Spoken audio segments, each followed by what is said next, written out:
We're always excited for the shift of season, which allows us to be out here talking about one of, I know, your favorite topics for many of you, that is gardening.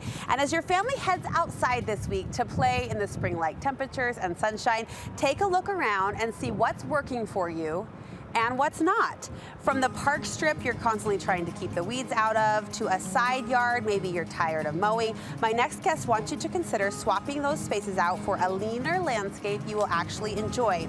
Landscape expert Cynthia Bee is here with alternatives to what she calls non-functional turf. It's so great to see you, sister. Hey, it's great to be back. So that's a term I'm not familiar with, but you say it's kind of a building buzz phrase. It's kind of a brand new phrase that you're going to hear used, and it's just trying to help us see differently. So not that we can't have lawn or lawn is bad, but we often use it really badly, and we just don't live in a climate that can support that. And so the idea is for everyone to just look at the random odd bits, and let's eliminate those first. Well, and non-functional meaning we're not using it, right? Right. It's just there because you didn't know what else to do, not necessarily because you needed it. So what might be some examples of non-functional turf? So on commercial projects, almost all lawn on a commercial project is non-functional turf, right? But in a parking lot island or weird little strips and, you know, minor small areas that just can't be used for recreation. That's kind of your yardstick. Could you play a game on it? So if it's too steeply sloped, or if it's really small, like a park strip or a side yard, we want to think about how we're really using our landscape, and does that lawn facilitate it or not? All right, you've got some homeowner success stories of people who have put a critical eye on this non-functional turf. And let's start with this idea of flipping your strip. That is a great first project for anybody, whether it's a commercial project or a homeowner. It's a great place to kind of test out and see how it works for you and what you could do instead. Most people are not particularly attached to their park strip lawn. I'm pretty confident no one's telling their kids to go play there. So it's a really great example of where we could eliminate some really high water use. Because of all the hot surfaces surrounding that lawn in a park strip, your park strip lawn is using more water than your front lawn would. Now, I know you won't flinch at this question because you hear it all the time, but what about the pretty factor? You know what?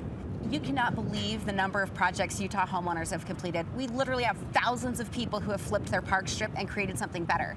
And you know the pretty factor comes into play because when we have someone do it in a neighborhood and it looks good, all their neighbors start copying them. Okay. So what are we reaching for instead? So what we want to do is we don't want to think all or nothing. It's not lawn or rocks. We want to have a mix of things because beauty's created through contrast. So if you just have lawn, that's a landscape. It's boring. I mean, it's green, but it's boring. If we only have plants, that's a little bit chaotic. And you're mentally just kind of, you know, it's disorganized. And so we want to have a mix of 3 different surfaces. We want to have, of course, you can have some lawn. We also want to do planted areas.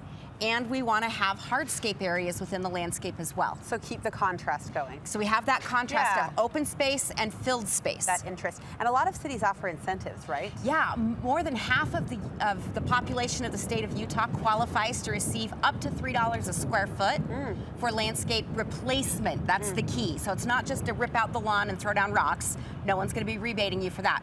What we want to see is put down, you know, to reconfigure it and re-landscape with water-efficient plants and some hardscape areas. So you need to have about 50% plant coverage to qualify.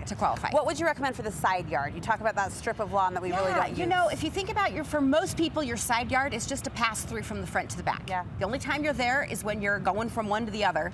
So instead of just having lawn there and rolling your garbage can over it, creating a path is a great way to do it. And there's lots of low-cost, homeowner-friendly ways to do it.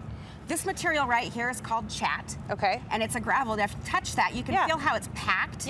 So water can pass through it, and so it's permeable, but it also is really homeowner friendly for installation and low cost. And so the other reason it's great is because it's permeable, any square footage you put into a path with this qualifies for a rebate as well. Oh, nice. And so it's just an easy way to do it. So if you have this, and then you flank it with beautiful plants against the path, you've created filled space and open space, and that's what looks clean and organized and crisp.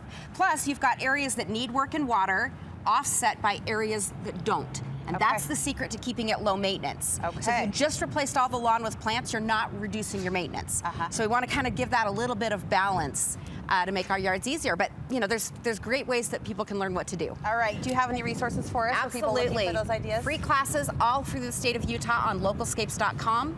You can also check with your local water district, and they've got customized information for every part of the state, so what most applies to you. Yeah. And you can get that through your local water district. All right, such great information, great visual ideas as well. We appreciate that. You heard her say the website, you saw it on your screen. We'll link you over from our website as well if you want to peruse some more beautiful ideas, smarter ways to utilize that landscape. Thank you so much, Cynthia.